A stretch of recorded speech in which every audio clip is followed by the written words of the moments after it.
Okay, so as you should probably know, this position is a complete draw even without this pawn here on g4.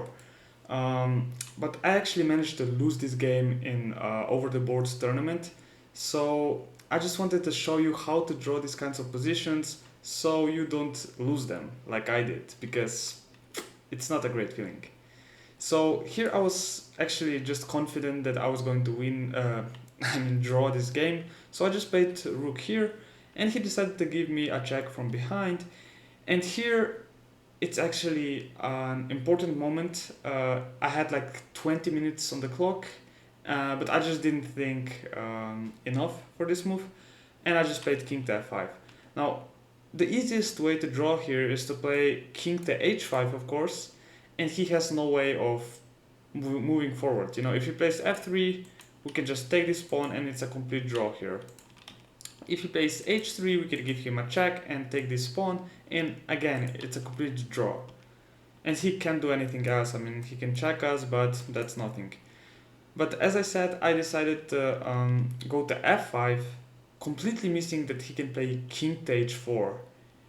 And after he played this, I still didn't see the idea somehow. You know, I don't know. Maybe I was just tired because I played for a really long time, or I don't know. But I just didn't see it. I played rook to a4, and of course now he played it rook to g5 check.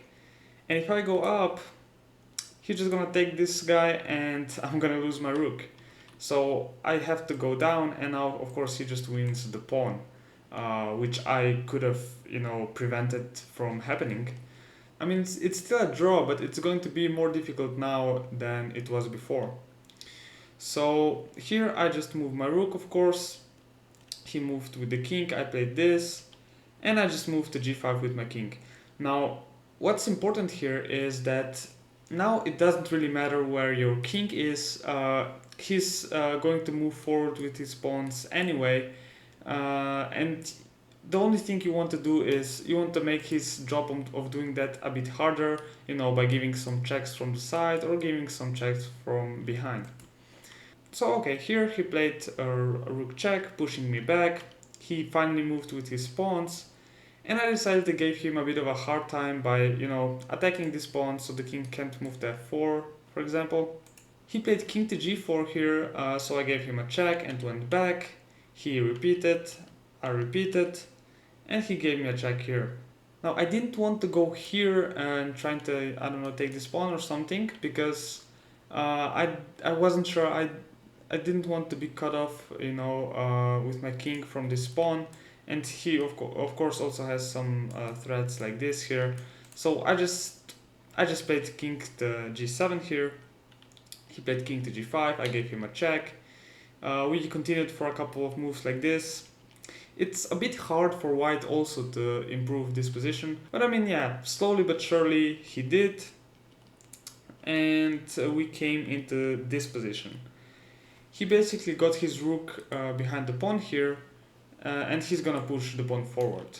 Of course, I'm gonna have to go to h7 with my king to stop this pawn from promoting, but it's not a big deal because he has to keep his rook there. If he moves the rook, we will have the opportunity to just take this pawn. Now, what's very important to draw this position here is that you have the checks from the side and also checks from behind available to you, because if you don't do that, he's just gonna go forward, push his pawn, and it's gonna be over. So let's see how this should go. He played king to g5. I gave him a check. I gave him a check here, with the idea of just going here to the side and start giving him checks here. So he pushed the pawn. I gave him a check. I gave him another check. Now here the right move is rook to a1. Like I said, we have to keep our options open. We have options of giving him a check here, also here. So what is he going to do? I mean, if he pushes his pawn, we're gonna start checking him here, and it's going to be very hard for him to hide from these checks. You know, if he goes here, we can give him a check here, and if he goes back, it could be tempting for us to just take this pawn here, you know, because if he takes, this is just a draw, we're gonna get the pawn. But here's a little trick: if we take this, he can play this. and we have no way of stopping this pawn from promoting, so that's why this is bad. That's why we just have to keep checking him here, and he has no way of going anywhere. You can see that he has no shelter to hide from checks, and this is just going to be a draw. If he tries to come closer, I mean, we're just gonna take this pawn, and it's going to be a complete draw. So that's why here rook here was the correct move. Okay, but what if he doesn't push his pawn forward? What if he, for example, plays rook to f4 and then trying to push his pawn forward? Um, what should we do then? Now, of course, we can give him a check here. And when he moves there, we just go back. And we're gonna start giving checks from this side. So again, it's important to have the options of these checks and also these checks here. Now, one very important thing, of course, also is that at some point he might force us to just take his pawn here on the side to try to use his pawn here to promote to a queen. Now, when he does that, we have to be able to be in a position where we can again give him checks here on the long side and make his life difficult so he can just easily, promote his pawn. Now let me show you what I actually mean by this. For example, if he tries to play rook here, we can just wait with our rook right here, and when he gives us a check, we can take this pawn actually. Now it seems a bit risky, because his king and the pawn are going to go forward, but it's very important that our rook is on the long side here and has a lot of checks on this side of the board. And as we will see, white doesn't have enough resources to win this game. So he moves forward, like we said. We just wait with our rook because there is hardly anything else for us to do here. And when he moves the pawn forward, we can play rook to a8. Now with this move, we're kind of preventing him from going here and here. But also more importantly, what is he going to do? I mean, if he waits here, we're just gonna wait here, If he, I don't know, moves his king back, we're gonna start giving him checks, of course, from the side, like we said. Wherever he goes, we're just gonna start checking him. And another thing, if he moves his rook somewhere, again, we're just gonna give him a check, and he can't escape these checks. The only thing he can try is basically to play a rook here, and after a check to go there with the king. But now, luckily, we're close enough with the king here to just play the king closer, attacking this pawn. And of course, if he pushes it, we're just gonna win the pawn. And if he plays something like rook here, we just give him a check, he goes back, and this is of course a simple draw here.